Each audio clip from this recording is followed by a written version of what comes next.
है वो हमारा जी प्रोसेसिंग ऑपरेशंस है।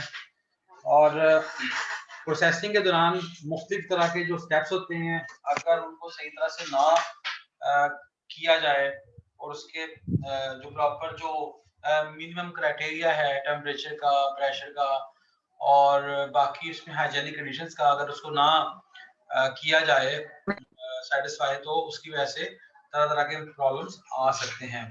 जैसा कि during food processing different types of chemicals produced, some may cause toxicity.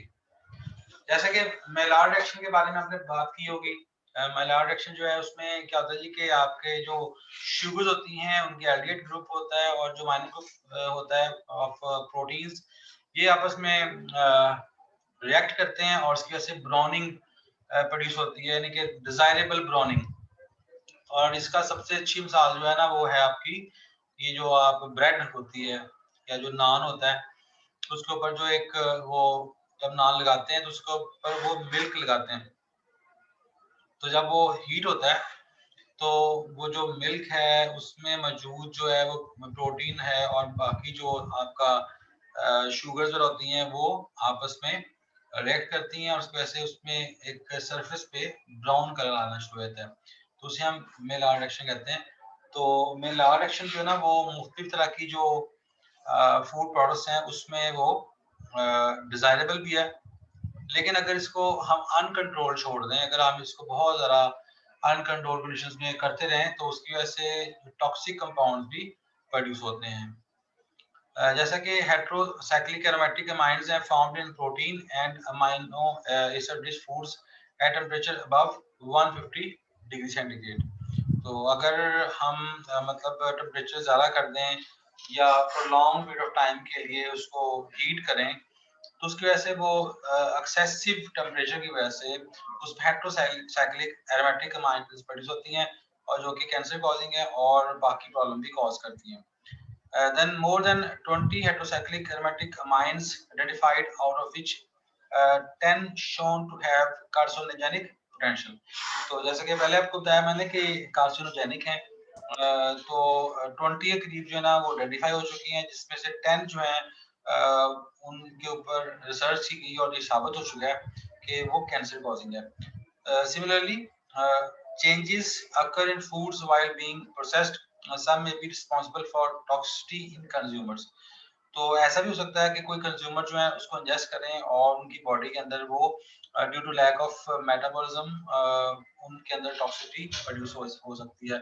जैसा कि देखा होगा आपने, मुख्तलिफ तरह के जो कंज्यूमर होते हैं वो सेंसिटिव होते हैं towards some type of foods, और इसलिए फिर ऊपर लिखा भी होता है कि ये जो एलर्जिक जो रिएक्शन रखने वाले कंज्यूमर्स हैं उनको फलां चीज नहीं खानी, लिखा भी होता है कि दिस में कॉज एलर्जिक रिएक्शन, ठीक है ना। तो जिन जिन फूड्स में ऐसे कंटेंट होते हैं कि जो पॉसिबली लोगों के अंदर एलर्जिक रिएक्शन कॉज कर सकते हैं, तो उस पर लिखा होता है कि it may cause allergic reaction या इट मे हैव एलर्जेंस, ठीक है ना। तो वो अगर आपको किसी specific type of food content से एलर्जी हो तो फिर आप उसको इस्तेमाल नहीं कर सकते। तो एलर्जन जो होते हैं वो होते तो वो न्यूट्रिएंट्स ही हैं, लेकिन due to unavailability of some metabolic pathways और enzymes in certain type of consumers और जो लोगों के अंदर they are unable to metabolise, तो जिसकी वजह से उनमें ना वो एक एलर्जी प्रोड्यूस होती है। इसलिए कुछ एलर्जी होती हैं कि अगर आप इसको छोड़ दें किसी फूड को तो उसकी वजह से वो दोबारा क्योर रहती है, और बाज़ दफ़ा होता है कि आपको थ्रू आउट कह लें कि लाइफ टाइम के लिए आपको वो चीज़ बंद करना पड़ती है। जैसे कि कुछ लोगों को एलर्जी होती है ये प्रोटीन से, ज़रा एग खाने से हो जाता है, कुछ को ज़रा जो ये जो क्या कहते हैं ये जो पीनट्स से होता है, ठीक है ना, शेलफिश से हो सकती है। इसके अलावा और बहुत सी ऐसी चीज़ें हैं कि जो आपको एलर्जी कॉज कर सकती हैं, लेकिन दूसरे लोगों में कॉज नहीं करेंगी क्योंकि उनका मेटाबॉलिज्म जो है ना उनकी निस्बत ज़्यादा बेहतर काम कर रहा होगा। So toxicity from hydrogenation of oils. तो आमतौर पे हाइड्रोजनेशन जो करते हैं हम ऑयल्स की, हम क्यों करते हैं कि उसको डिजायरेबल टेक्सचर देने के लिए, ठीक है। वैसे अगर मेरी राय लें तो I will strongly oppose the use of vegetable घी।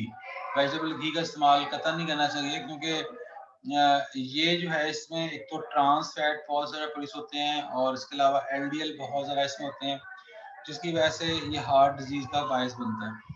हाँ, अगर आप की जेब इजाज़त देती है तो आप कह लें कि देसी घी जो है उसको यूज़ कर सकते हैं, क्योंकि देसी घी की जो केमिस्ट्री है हमारी बॉडी की केमिस्ट्री से मैच करती है।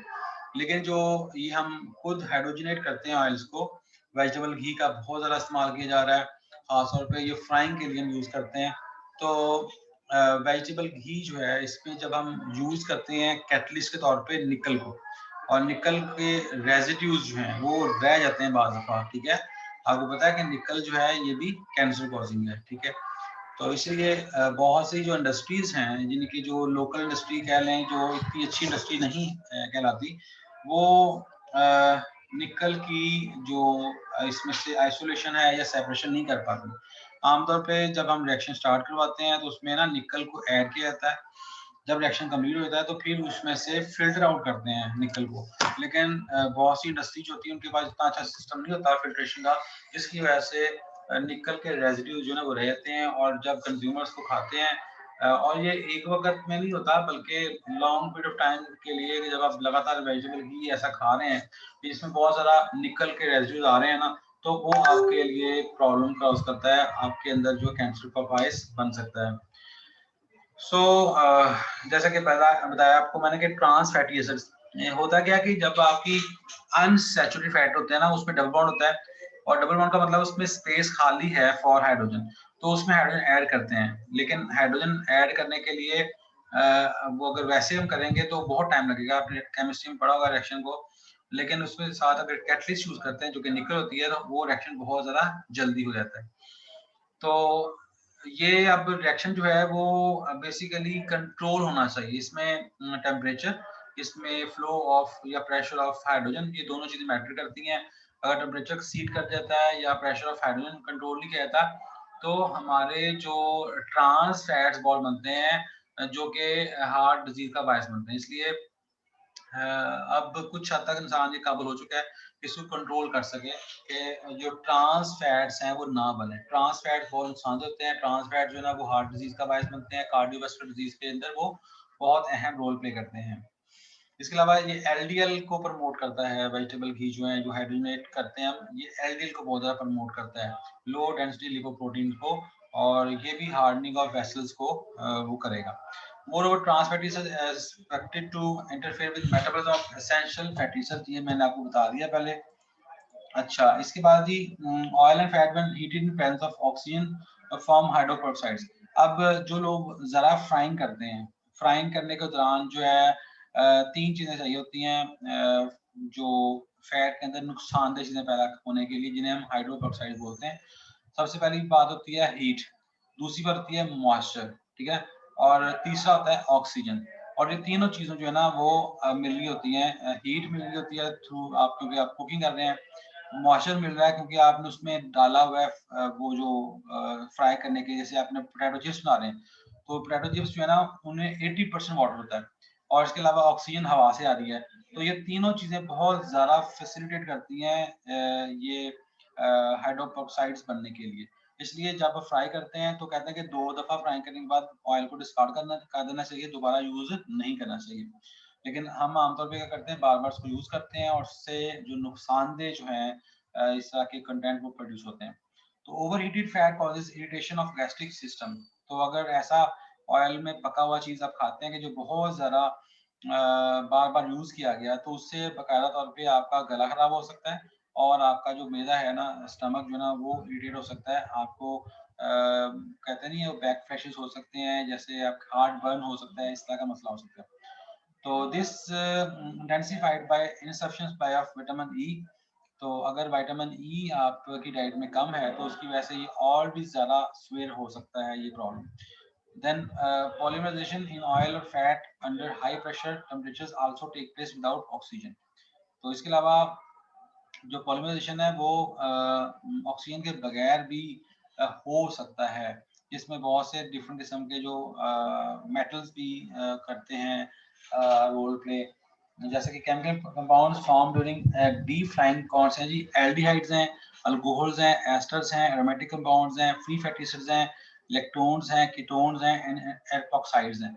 डिपेंड करता है कि कितनी देर तक आप उसको फ्राई कर रहे हैं, कितनी देर तक उसको हीट दे रहे हैं। जितना ज्यादा हीट देंगे उतना ज्यादा ये प्रोड्यूस होंगे प्रोडक्ट। सबसे पहले हाइड्रोक्साइड प्रोड्यूस होते हैं, देन वो फर्दर डिग्रेड होते जाते हैं और ज्यादा नुकसानदेह होते जाते हैं। So peroxides of polyunsaturated fatty acids most toxic among these, इनके सबसे ज्यादा ये टॉक्सिक हैं पेरोक्साइड जो हैं, क्योंकि ये आपकी जो सेल्स हैं उनको ये डैमेज करते हैं और उनमें म्यूटेशन कॉज करते हैं और म्यूटेशन की वजह से कैंसर हो सकता है। Peroxides of polyunsaturated fatty acids also formed without strong heating, ठीक है। मतलब इसमें जो आमतौर पे पॉली अनसैचुरेटेड फैटी एसिड कहते हैं, जिनमें ना बहुत ज़्यादा अनसैचुरेशन होती है, जैसे कि कुछ लोग देसी घी में भी हम फ्राई करते हैं, या इसके अलावा जो प्लांट सोर्स से हम लेते हैं अनसैचुरेटेड ऑयल जो है, उसको अगर आप फ्राइंग के लिए यूज करें उसमें बहुत ज़्यादा जल्दी ये होगा, क्योंकि जितने भी आपके है ना अनसैचुरेटेड फैटी एसिड वो अनस्टेबल होते हैं पहले ही, और जब उनको हीट करते हैं तो वो और ज़्यादा जल्दी डिग्रेड होते हैं। इसलिए फ्राइंग के लिए वेजिटेबल घी का इस्तेमाल करना चाहिए, वेजिटेबल ऑयल का इस्तेमाल नहीं करना चाहिए। Atmospheric oxygen can originate peroxides when insufficient antioxidants like alpha tocopherol present। तो अगर तो हमारे उसमें एंटीऑक्सीडेंट मौजूद हैं, मतलब सम टाइम हम ऑयल के अंदर डाल देते हैं ताकि ना उसमें ये जो ऑक्सीडेशन ना हो जाए। एंटीऑक्सीडेंट आमतौर पे जो है ना उसके अंदर ऑक्सीडेशन को रिड्यूस करती है, कम कर देती है, लेकिन अगर इसका नहीं है इसमें एंटीऑक्सीडेंट मौजूद तो फिर वो बहुत ज़्यादा जल्दी एग्जॉस्ट हो जाता है, उसको दोबारा आप यूज़ नहीं कर सकते फॉर फर्दर फ्राइंग। तो vegetable fats and oils that do not have sufficient natural tocopherol not protected from oxidation, ठीक है ना। तो उसके लिए फिर हम खुद इंडस्ट्री डाल देती है, इंडस्ट्री में हम खुद उसमें फॉर्टिफिकेशन कर देते हैं, उसमें ऐड कर देते हैं। Excessive heating and long time storage reduces natural antioxidant systems। और अगर आप ज़्यादा देर तक स्टोर करते हैं तो उसकी वजह से भी एंटीऑक्सीडेंट जो है ना वो काफ़ी तक वीक हो जाता है उसके अंदर। Sometimes processing of food destroys natural tocopherols. Over heating से भी टोकोफेरोल काफ़ी तक यानी जो है ये सेंसिटिव होते हैं टुवर्ड्स हीट, लेकिन हम अगर खुद ऐड कर दें इसके अंदर तो वो काफ़ी तक स्टेबल होते हैं। यानी यूँ कह लें कि नेचुरल जो एंटीऑक्सीडेंट्स हैं they are sensitive to heat, but जो सिंथेटिक वंस हैं वो कुछ हद तक जो ना वो स्टेबल होते हैं। And long storage of oils and fats. इसके अलावा जो ज़्यादा तेज़ आंच पे पकाना और इसके अलावा ज़्यादा देर तक स्टोर रखना फैट्स एंड ऑयल्स को, ये दोनों तरह के चीज़ें जो है ना इसमें अननेसेसरी प्रोडक्ट्स का पैदा होने का बायस बनता है। Then edible oils contain tocopherols. Some have many unsaturated bonds which can form peroxides in humans. So these lipid peroxides damage cell membrane, signal transduction and permeability of cell membrane disturbed। ये मैंने पहले बताया था कि mutation cause करता है, यानी जितने भी आपके फ्री जो पेरोक्साइड्स हैं ये आपके सेल मेम्ब्रेन को डैमेज करते हैं, उसमें म्यूटेशन कॉज करते हैं। और to avoid the formation of lipid peroxides natural antioxidants such as vitamin E are essential. Both आप डाइट में भी ले सकते हैं और आप जो ऑयल्स हैं उनके अंदर भी ऐड कर सकते हैं ताकि उसमें ज़्यादा पेरोक्साइड्स प्रोड्यूस ना हो। So prolonged and consistent heating of cooking oil fats, as in deep fat frying, give rise to carcinogens. In fried foods such as pakoda, samosa, potato chips, French fries, and fish, frying process starts in morning and ends up late at night. ये जो जाए ना दुकानों में तो वहाँ पे सुबह से शाम तक एक ही ऑयल उसके अंदर और डाल देते हैं, जब वो खत्म होता है थोड़ा सा उसमें और ऐड कर देते हैं और पहले को ज़ाया नहीं करते, और उससे इतना नुकसानदेह इसमें चीज़ें आई थी ना, इतने ज़्यादा वो पेरोक्साइड्स प्रोड्यूस हो जाते हैं, इतने ज़्यादा एल्डिहाइड्स कीटोन्स प्रोड्यूस हो जाते हैं कि वो बहुत ज़्यादा नुकसानदेह हो सकते हैं आपके लिए। So during day time frying oil continuously heated additional oil added when level falls below certain limit. ठीक है ना, वही बात कि जब पहला लेवल कम हो जाता है, जल जाता है, खत्म हो जाता है, इस्तेमाल हो जाता है, तो बजाय कि उसको ज़ाया करने के वो उसमें और ऐड कर देते हैं।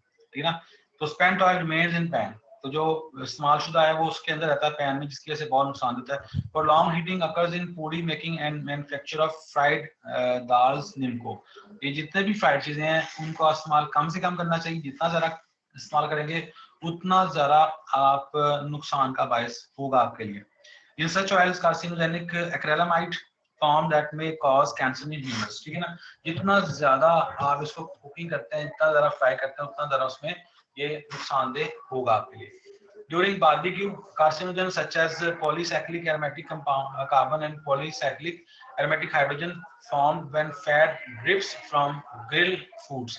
तो कभी आपने बारबेक्यू किया और बारबेक्यू के अंदर भी बाजका जो उसकी अपनी फैट होती है, जब वो गिरती है आंच के ऊपर तो वो जलती है और जल के वो स्मोक प्रोड्यूस होता है और उसमें फिर ये आपके जो है कार्सिनोजेनिक कंपाउंड से पॉलीसाइक्लिक एरोमेटिक हाइड्रोजन होती हैं, ये प्रोड्यूस होते हैं। और फिर इसलिए बारबेक्यू होता तो मजे का है, लेकिन अगर बारबेक्यू आप करें ना उसको एल्यूमिनियम फॉइल के अंदर, ठीक है ना, बार दफा ये इसको रैप करके करते हैं तो वो ज़रा हेल्दी होगा।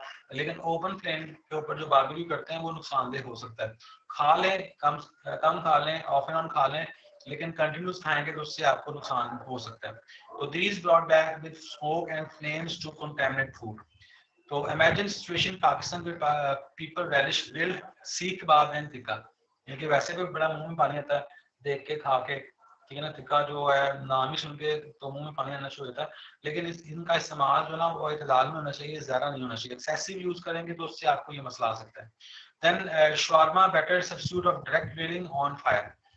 ये शवारमा वगैरह वो कहते हैं कि ये बेटर है, लेकिन है तो ये भी नुकसानदेह। इसमें भी आप बहुत ज़्यादा फैट यूज करते हैं।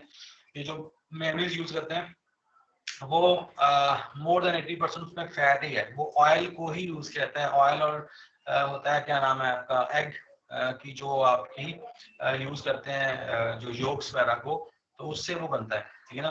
तो वो भी बहुत ज़रा हैवी है, बहुत ज़रा वो अनहेल्दी होता है, लेकिन उसकी निस्बत ये थोड़ा सा कम नुकसान देगा।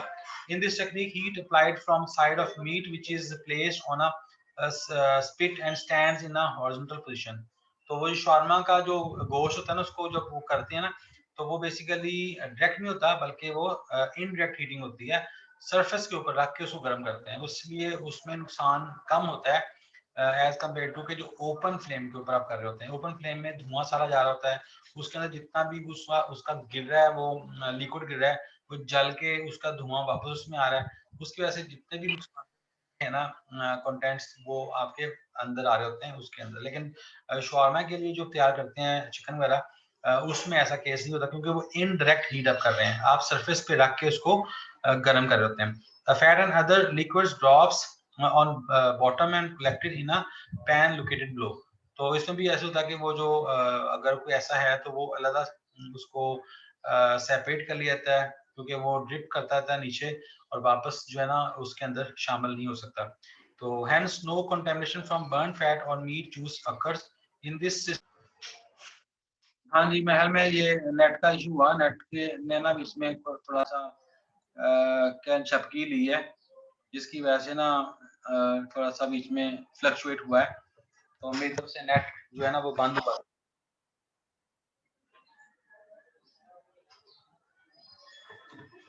हाँ जी, अब आपको मेरी बात आ रही है सही है ना?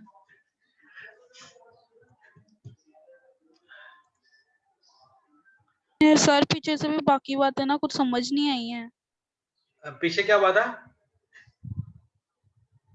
सर जो आपने ऑयल्स और फैट का बताया था और अभी आप जो इसकी बात कर रहे थे ग्रिल्ड की, बात समझ ही नहीं आई। वो रिकॉर्डिंग ऐसी है, रिकॉर्डिंग में आपको सारा क्लियर हो जाएगा। रिकॉर्डिंग इसलिए मैं साथ करता हूँ ताकि आपको क्लियर हो जाए। तो ये अब नेट का इशू है, इसकी वजह से मसला आ रहा है, तो वो नहीं चला, ये रिकॉर्डिंग में आ रहा है, तो रिकॉर्डिंग में भी आपको शेयर कर दूंगा तो आपको वो क्लियर हो जाएगा, ठीक है ना। फिर भी ना समझ लगे तो दोबारा पूछ लीजिएगा, इतना मुश्किल नहीं है, आसान है। जो चीजें आपको पहले आती है ना वही सारी के सर सारी। अभी भी आवाज कट रही है। अच्छा, आवाज कट रही है।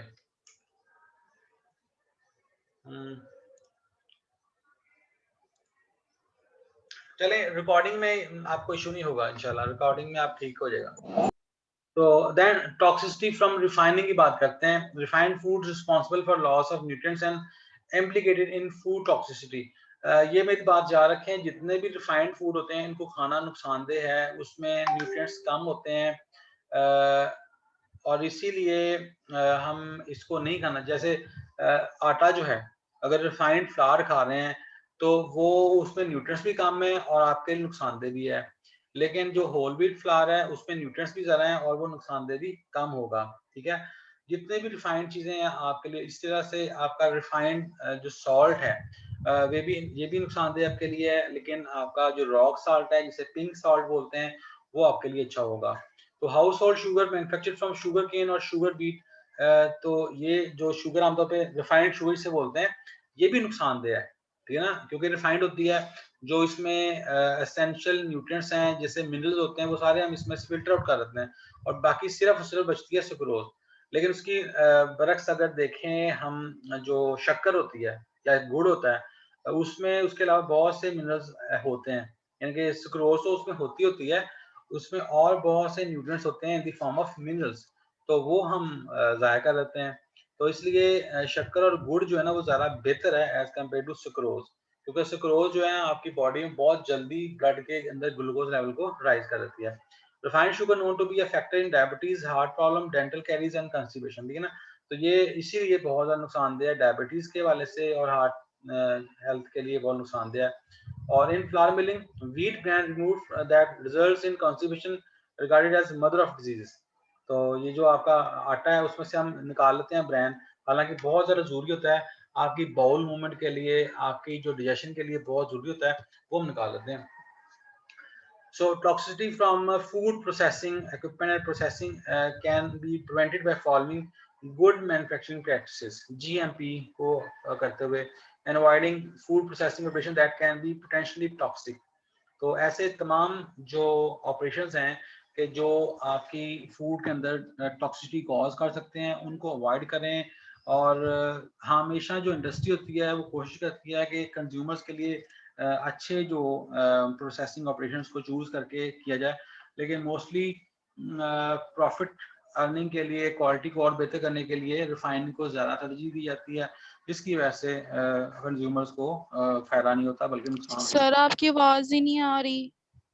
आवाज नहीं आ रही? सर आपकी आवाज बार बार कट जाती है। अब ये नेट का इशू है ना, लेकिन रिकॉर्डिंग में आपको इंशाल्लाह मसला नहीं होगा, रिकॉर्डिंग हो रही है साथ साथ, रिकॉर्डिंग आपको मिल जाएगी तो उसमें आपको ये क्लियर हो जाएगा। तो to avoid production of heterocyclic and polycyclic aromatic toxic compounds, take care not to overheat foods, discard burnt parts and refrain from food prepared by direct grilling on charcoal। तो ये सारी चीजें हमने करनी होती हैं कि ज़्यादा हीट ना करें, और डायरेक्ट फ्लेम पे या जैसे वो कोयले पे जो पका हुआ खाना उसको हम अवॉइड करें या कम खाएं। तो there are health concerns with the consumption of frying fats related to trans fatty acids, so fried food should be consumed with caution। ये मैंने पहले भी कह दिया कि फ्राइड फूड का इस्तेमाल कम से कम करना चाहिए। Deep frying should not exceed 180 degree centigrade. अगर आप डीप फ्राइंग कर रहे हैं तो उसका टेम्परेचर 180 से ज़्यादा ना जाए। हमेशा जब आप उसमें कुछ चीज़ फ्राई कर रहे होते हैं तो टेम्परेचर बढ़ता नहीं है, लेकिन जैसे ही आप उसमें से वो फ्राइड चीज़ को बाहर निकालते हैं तो देखा होगा आपने कि बहुत ज़्यादा धुआं निकलना शुरू हो जाता है उस ऑयल में से। इसका मतलब है कि ऑयल का टेम्परेचर 180 से भी ज़्यादा हो जाता है, क्योंकि उसमें अब आपने चीज़ों को निकाल लिया। इसलिए हमेशा प्रैक्टिस ही होनी चाहिए कि जैसे ही आप निकालने लगे ना चीज़ों को फ्राई करने के बाद, तो आंच को धीमी कर लें, और फिर जब दोबारा उसमें ऐड कर दें नए फूड को तो फिर आप आंच को तेज कर लें। बाज़ लोग क्या करते हैं कि आंच उतनी रखते हैं और ऊपर से वो निकालते हैं जैसे ही, तो ऑयल का टेम्परेचर फ़ौरन जो है ना वो ज़्यादा हो जाता है, जिसकी वजह से बहुत जल्दी उसमें डिग्रेडेशन होती है। तो heating time should be short. इसके अलावा जो हीटिंग टाइम वो भी शॉर्ट होना चाहिए। And intermediate heating and cooling be avoided because it leads to polymerization of fat। ठीक है ना, इसमें अब ये भी होता है कि आप इसमें जो बार बार जो है जो ऑयल है उसको अब जब यूज करते हैं फिर उसको ठंडा कर देते हैं, उसको फिर दोबारा यूज करते हैं, फिर ठंडा रहता है, तो इससे उसमें बहुत ज़्यादा नुकसानदेह किस्म के जो है ना पॉलीमराइजेशन होती है जो आपके लिए नुकसानदेह हो सकती है। Then food packaging very vital operation in food industry है. The main function of food packaging is to allow safe transport of food from producer to processor to the consumer. तो यानी कि ये इसका मकसद क्या होता है कि जो हमारा फूड है उसकी क्वालिटी जो है that should remain constant, ठीक है ना, और उसकी क्वालिटी चेंज ना हो, जैसा प्रोसेसर ने प्रोड्यूस किया है वैसा ही कंज्यूमर को मिल जाए. The package also protects food from spoilage agents. जितने भी आपके फिजिकल हैं, केमिकल हैं, बायोलॉजिकल हैं, उन सारों से वो बचा रहता है. owing to large variety of foods, several types and kinds of materials employed in manufacture of packages. तो मुख्तलिफ तरह के हम यूज करते हैं packaging material depending upon the type of foods, जिसमें पेपर है, प्लास्टिक है, फिल्म है, मेटल है, ग्लास है और वुड को भी यूज करते हैं. Then cardinal rule for selection of packaging material for food is that it should not impart color, flavor or odor